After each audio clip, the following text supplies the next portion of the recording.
இது தொடர்பாக பேசுவதற்காக நம்முடைய மூத்த பத்திரிகையாளர் திரு பிரியன் நம்மோடு இணைந்திருக்கிறார். வணக்கம் சார். வணக்கம். 2026 சட்டமன்ற தேர்தலையொட்டி அரசியல் களம் சூடு பிடித்திருக்கு அப்படின்னு பார்க்கலாம். தாவேகாவுடன் கூட்டணி கிடையாது, அது நேற்று தொடங்கப்பட்ட கட்சி அப்படின்னு திரு வைகை செல்வன் சொல்லியிருக்கிறார். அதிகாரப்பூர்வமான அறிவிப்பு இப்ப வெளியாயிருக்கு. எதன் அடிப்படையில் இந்த முடிவு எடுத்திருக்கிறாங்க? இதுக்கு முன்னாடியே இது தொடர்பான ஆலோசனைகள்லாம் போயிருந்திருக்குமா?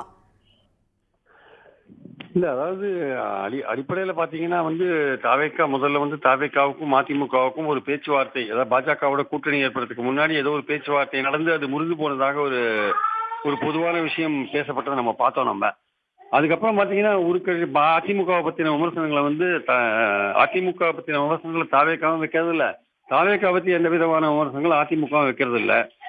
தாவேகா பத்தி ஏதாவது எடப்பாடி அவர்கள்ட்ட கேட்டா அதை ரொம்ப சைலண்டா அது கடந்து போறதான் அவர் முயற்சி பண்றதை நம்ம பார்க்கிறோம். நம்ம அதே மாதிரி இப்ப சமீபத்துல தூய சக்தி தீய சக்திலாம் விஜய் பேசினப்போ அதை பத்திலாம் கேபி முனுசாமி கமெண்ட் பண்றதை நம்ம பார்த்தோம். அதை பத்தி எடப்பாடி அவர்கள்ட்ட கேட்டபோது தூய சக்தி தீய சக்திலாம் மக்கள் முடிவு பண்ணுவார்கள்ன்ற மாதிரி விஷயத்த அவர் சொல்லிட்டு அவரும் கடந்து போயிட்டார். ஸோ இவங்க ரெண்டு பேருக்குள்ள ஏதோ ஒரு விதத்துல எதிர்காலத்துல ஒன்றாகிறதுக்கான ஒரு வாய்ப்பு இருக்குன்னு ரெண்டு தரப்புலையும் நினைக்கிற மாதிரியான ஒரு சூழலை தான் அவங்க ரெண்டு கட்சிக்கு தலைவர்கள் உருவாக்கிட்டு இருக்காங்க.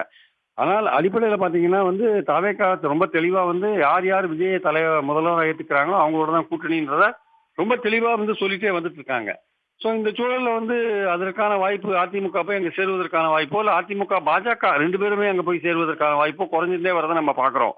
நேற்று பியூஷ் கோயல் என்ன சொல்லியிருக்காரு, தாவேகாவை பற்றி விமர்சிக்க வேண்டாம், ஏன்னா மைனாரிட்டி ஓட்டுகள்லாம் அவர் பிரிப்பாரு, அதனால திமுகவுக்கு தான் இழப்பு ஏற்படும், அதனால தாவேகா விமர்சிக்காதீங்கன்ற மாதிரி ஒரு விஷயத்த சொல்லிருக்காரு. அப்ப தாவேகா தனியாவே நினைக்கிறது பெட்டரு, அதனால திமுகவுக்கு ஒரு பாதிப்பு ஏற்படும் அப்படின்னு அந்த அதிமுக பாஜக நேற்று நடந்த பேச்சுவார்த்தைகள்ல அவங்க தீர்மானிச்சிருக்கலாம்னு நினைக்கிறேன். பியூஷ் கோயல் எடப்பாடி பேச்சுவார்த்தையில தாவேகா தனியா நிக்கிறதா நமக்கு நல்லது, அவங்க திமுகவுடைய ஓட்டை விஜய் எடுப்பாருன்னு அவங்க தீர்மானிச்சுட்டு தான் இப்போ தாவேகாவோட எந்த கூட்டணியும் கிடையாதுன்ற ஒரு விஷயத்த வெளியில கொண்டிருக்காரு வைகை செல்வன் நான் நினைக்கிறேன் ஆக்சுவலா. ஆனா இந்த கருத்தை எடப்பாடி ஏற்றுக்கொள்வாரா மாட்டாரா, நாளைக்கு அவர்கிட்ட இதை பத்தி கேட்டாங்கன்னா அது வைகை செல்வனோட தனிப்பட்ட கருத்துன்னு சொல்லிட்டு அவர் கடந்து போவாரான்றதை பொறுத்து இருந்தான் பார்க்கணும்.